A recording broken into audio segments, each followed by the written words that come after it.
સત્યને ન છોડવું, આ સત્યને માટે સહેવું એ તપ છે.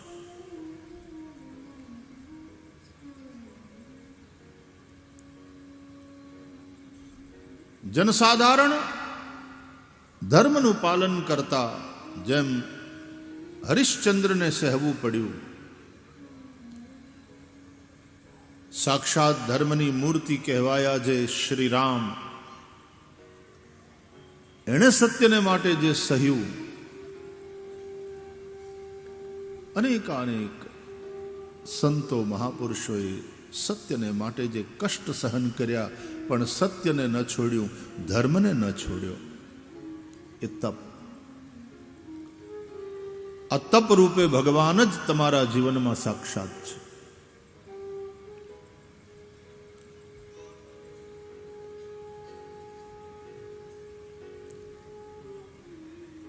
બ્રાહ્મણો, ગાયો, વેદો, તપ, સત્ય. આપણે સત્યનું વ્રત કરીએ ને સત્યનું આચરણ કરીએ તો ભગવાન આપણા જીવનમાં છે. કોઈ એમ કહે કે તમને ભગવાન મળ્યા, તમને ભગવાનનો સાક્ષાત્કાર થયો.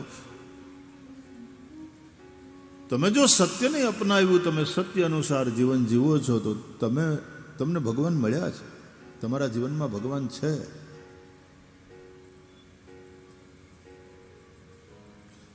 સત્યનું આચરણ કરો છો ત્યારે તમે ભગવાનની પૂજા કરો છો. દમઃ, દમ એટલે ઇન્દ્રિયોનો નિગ્રહ, ઇન્દ્રિયોનો સંયમ. ગમે તે ન ખાવું, ગમે તે ન પીવું, વ્યસનોથી આઘા રહેવું, શરાબ, માંસાહાર, તામસી આહાર, એ બધાથી દૂર રહેવું. જીભને તો ઘણું ગમતું હોય, સ્વાદેન્દ્રિય અને જનનેન્દ્રિયને બધા જ ભોગ આપવા મર્યાદા વગર. આ તો અસુરનું જીવન છે. દમઃ, આ પણ ભગવાનનું શરીર છે, માટે ઇન્દ્રિય સંયમ હોવો જોઈએ જીવનમાં. મોટર ગાડી ગમે એટલી સારી હોય પણ બ્રેક ફેલ હોય તો એ મોટરમાં ક્યાંય જવાય નહીં, એમાં બેસાય નહીં. બ્રેક વગરની મોટર નકામી, એમ સંયમ વગરનું જીવન નકામું. દમઃ,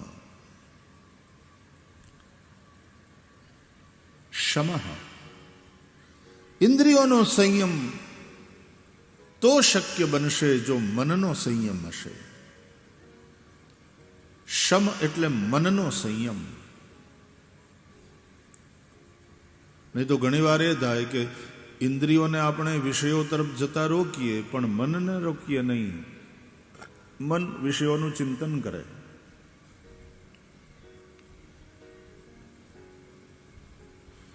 ઘણા આમ એકાદશીનું વ્રત કરે પણ પછી પીઝા ને પાણીપુરી યાદ કરી કરીને મોઢામાં પાણી છોડે. હરિરસ ન હોય નામનો,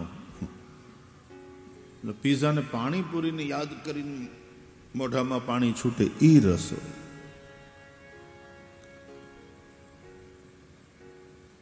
ભગવદ્ ગીતામાં ભગવાન કહે છે કે ઇન્દ્રિયોને વિષયોથી દૂર રાખે પણ મનથી વિષયોનું ચિંતન કરે. મિથ્યાચાર સઉચ્યતે, એ મિથ્યાચાર છે. શમ, મનનો સંયમ. બ્રાહ્મણો, ગાયો, વેદો, તપ, સત્ય, દમ, શમ.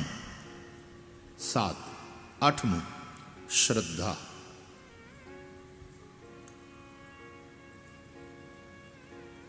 શ્રદ્ધા વગરનો માણસ એટલે મૂળ વગરનું ઝાડવું.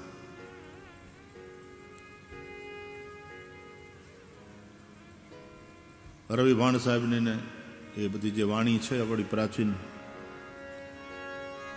એમાં એક પ્રાચીન બહુ પ્રસિદ્ધ ભજન છે અને એના શબ્દો છે. આ નાનપણમાં હું બહુ ગાતો આ ભજન,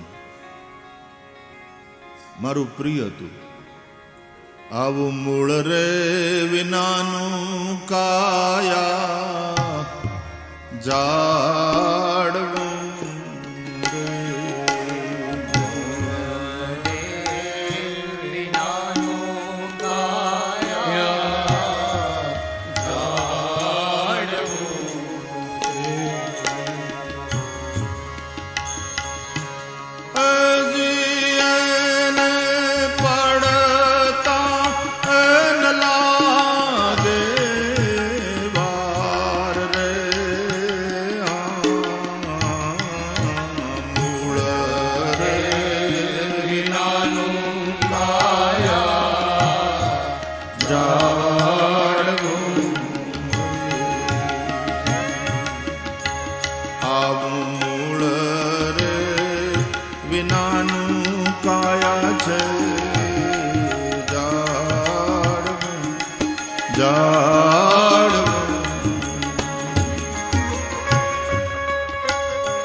એટલે સંતવાણીના શબ્દો ઉપર ધ્યાન આપીએ.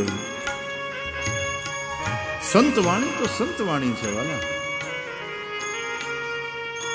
અનુભૂતિની વાણી. તંબુરથી ટપકેલો મસ્તી ભર પીધો કસુંબીનો રંગ. આવા અનુભવી સંતોની વાણી ઈ કાનમાં પડે. પુણ્યરૂપી ખાતર એમાં નાખજો, સત્યરૂપી જળ સિંચજો. એ ઝાડવું બરાબર લાગી જશે, એના મૂળિયા મજબૂત થશે. તો પછી એને શીલને સંતોષ બે ફળ હોય છે.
શીલ અને સંતોષ એ બે ફળ. શીલ એક એવું ચરિત્ર નિર્માણ થાય. આ આપણે કથા ભાગવતની સાંભળીએ છીએ, એ શું છે? ચરિત્રની કથા છે.